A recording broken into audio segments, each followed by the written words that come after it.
Now at 6, a tragic accident on Mount Hood. What we know after 2 workers fell while working on a chairlift. Plus, how first responders are getting ahead of the crowds looking to enjoy the weekend weather. Enjoy yourself, enjoy the weather, but be prepared for it. And as many local governments face budget cuts, how Washington County is avoiding them. The main theme is that we continue to struggle. Then later, how the Trailblazers are looking back on a wild season and forward to what's still to come. Just seeing how that playoff felt and knowing that we could go even further. But first to breaking news and a fire that spread to 2 homes in North Portland. This is a live look from Yale Street in the University Park neighborhood where crews, it appears, have knocked down those flames. Firefighters say it appears the fire started in a shed, then spread to the homes. 1 family will be displaced here. No word yet on a cause. Now, this happened in an area that's set to lose its only fire engine if proposed budget cuts go through. Our Blair Best has a closer look at the concerns coming up at 6:30. And developing this evening, 1 ski bowl employee is dead, a second injured after an accident while working on a chairlift. The ski hill says the workers were in a maintenance basket when it suddenly plummeted to the ground. Let's get right to Devin Haskins live in the Cascades. So Devin, walk us through what we know. Well, David, I can tell you that this happened right around 9:30 this morning here in the upper ski lift or upper bowl ski lift chair on Mount Hood here at Ski Bowl. The parking lot here behind me at Ski Bowl East used as a gathering ground. First responders coming here so they can head up the mountain and get to the 2 employees that were injured, and one ended up losing his life earlier today. We have learned through the Clackamas County Sheriff's Office that the 1 person is dead. Another was flown via life flight to OHSU. This morning, the 2 employees were inside a maintenance basket on the upper bowl chairlift when there was some sort of malfunction and the basket fell to the ground below onto what was described as very rugged terrain. The Sheriff's Office says a 3rd person was there as well and started to do CPR until medics arrived. Several agencies responded, including AMR's Reach and Treat team, the Sheriff's Office, Hoodland Fire, and Life Flight. When rescue crews arrived around 10 a.m., 1 person was conscious and breathing. The other person didn't have a pulse and died. The Sheriff's Office calling this a workplace death. OSHA confirms that it has opened up a fatality-related inspection here at Ski Bowl. Back to you. Devin Haskins there on Mount Hood tonight. Thanks, Devin. And developing in Tacoma, the search for answers after 5 people were stabbed at a high school. Authorities say 4 are students at Foss High. The 5th is a security guard. A suspect who is also a student is now in custody. Of the 5 people hurt in all this, 4 in serious or critical condition. Students at the school, this is new, say this started with a planned fight. The police have not confirmed that. The school has canceled classes and all after-school activities for tomorrow. Of course, we will update you as we learn more.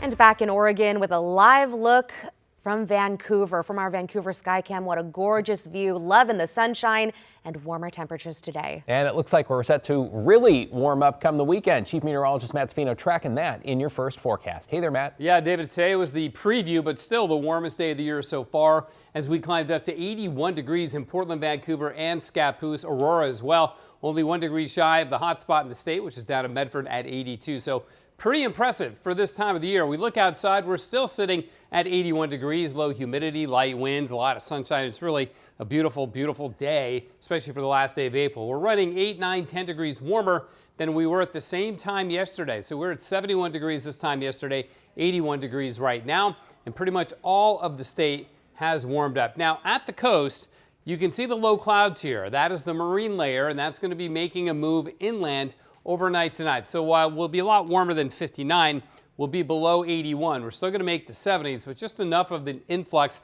of that cooler coastal air will help to put a lid on our temperature. So 50 in the morning and cloudy, then the clouds break up. We'll top out at 76, which is still 10 degrees above the average for this date. So a little bit cooler tomorrow. Saturday, also partly sunny and in the 70s. Then Sunday's the day. We'll be mostly sunny. We climb to the upper 80s. Close to record high temperatures for this time of the year, guys. Can't believe it's gotten this warm already. So quick. I know. Thanks, Matt. And as those temperatures climb, folks will likely head out to our trails, our lakes and rivers, though officials want to remind you our waterways early season, including the Willamette, are still running very cold. We're talking about 56 degrees. Chilly. Celine Stevens is live along the Willamette with more about what people out and about need to remember. Celine.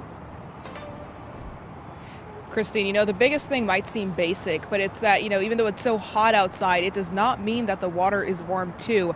In fact, water temperatures in the mid-50s can lead to hypothermia in 30 minutes or less. And it's also important to note that drowning can happen very quickly and very silently as well, even before those officials can get to you. And the most important thing is to remember, it's often preventable.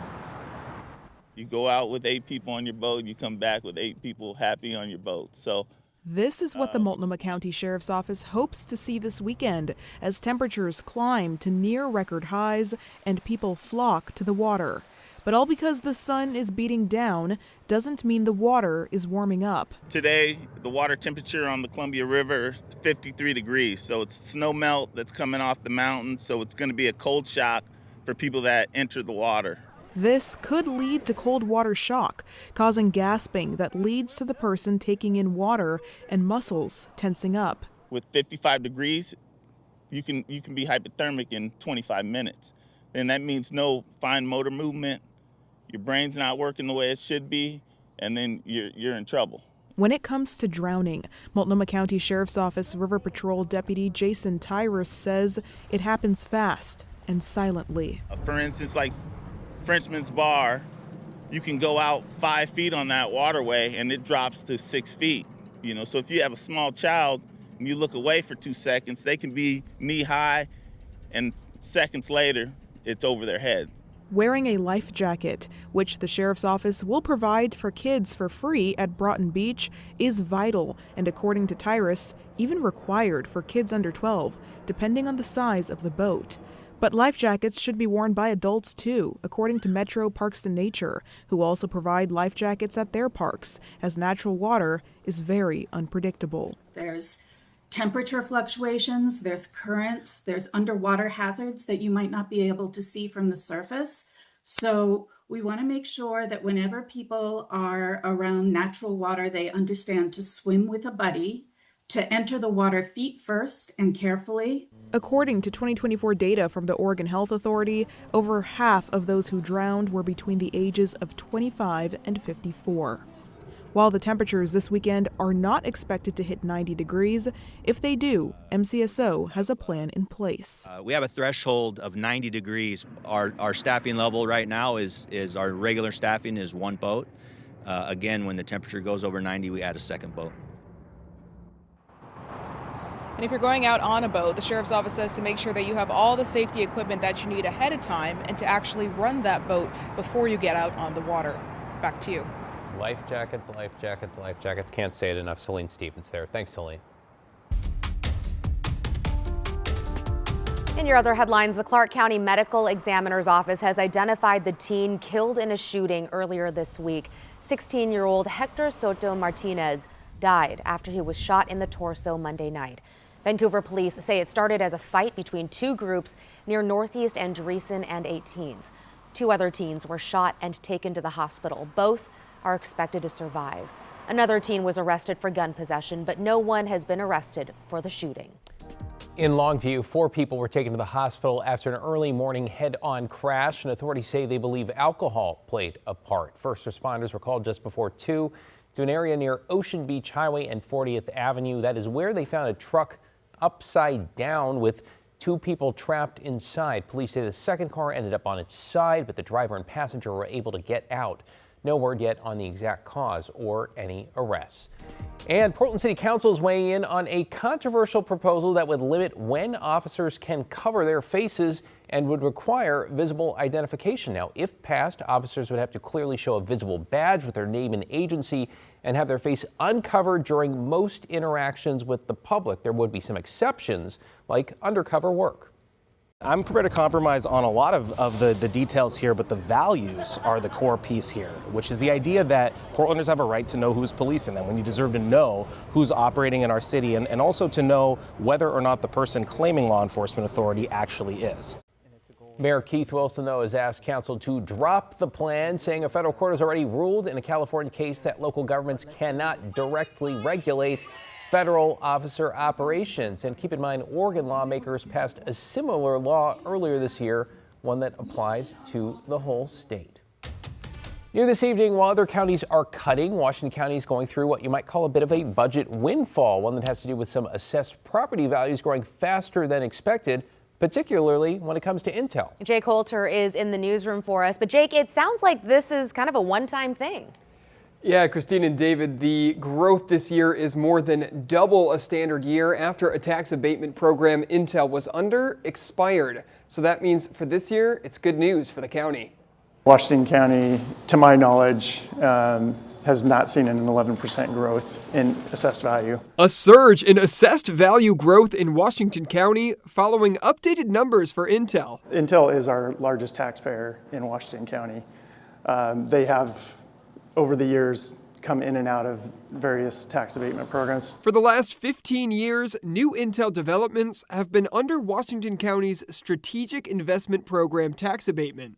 This program incentivizes significant investment and development by greatly reducing what's subject to property tax during said development. Instead, they pay a separate fee while under the agreement. When a strategic investment program abatement expires, all of that value that was previously abated comes on in 1 year. So in the 2024-2025 fiscal year, Intel's maximum assessed value in Washington County was around $1.9 billion. After the tax abatement expired in the 2025-2026 fiscal year, it now exceeds $5.8 billion, a nearly $4 billion increase.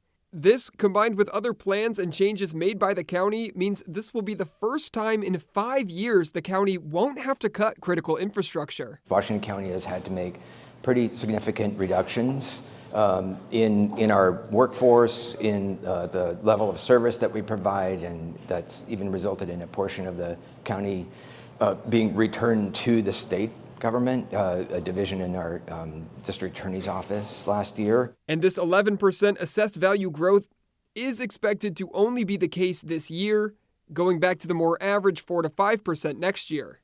While paying full assessed value of new development this year, county officials critical of Oregon's, quote, constrained property tax laws, limiting a maximum annual assessed value increase to 3%, which Intel will return to paying next year. County Administrator Tanya Angie wrote, quote, "We should not expect these conditions to ease long-term revenue challenges within Oregon's property tax system." That revenue from property tax is not aligned with the level of service that our growing community is expecting. And smaller cuts are still being proposed, including ceding at least one county program to the state to run. County commissioners will vote on adopting the 2027 budget in June.